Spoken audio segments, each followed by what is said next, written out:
Vážení televízni diváci, prichádza medzi nás projekt školskej televízie postavený na práci mladých kameramanov, redaktorov.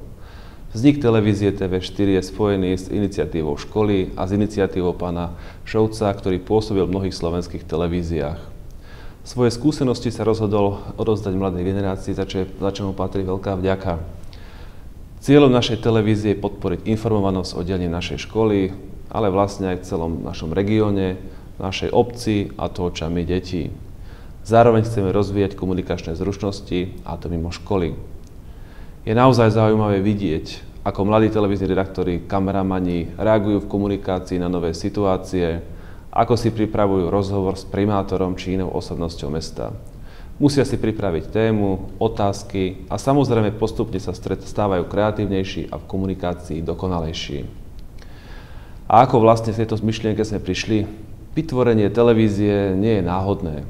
Nadväzuje na iniciatívu predchádzajúcich rokov. Žiaci sa v našej škole učia prezentovať tzv. Ročníkové práce, prezentovať tému, ktorú si vopred vybrali. Prezentujú pred spolužiakmi, pred rodičmi, ale aj pred kamerami. Prezentujú samých seba, čo im v budúcnosti uľahčí nájsť si budúce povolanie. Nemusia sa vás skúšania, vedia vyjadriť svoje pocity, postoje.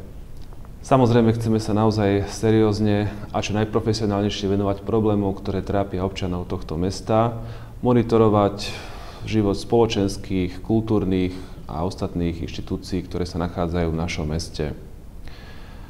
Budeme reagovať aj na témy, ktoré nesúvisia priamo s regiónom, priamo s obcov, ako napríklad nezamestnanosť, sviatky a podobne. Verím, že televízia bude prinášať všetkým radosť a celú našu prácu diváci môžu sledovať na stránke našej televízie a to ďakujem všetkým našim spoluobčanom za spoluprácu a to vo forme námetov, ktoré nám môžete zasielať na našu stránku, na kontakty, ktoré na nej nájdete. Dovolte mi zaželať našej televízii dlhé a šťastné roky.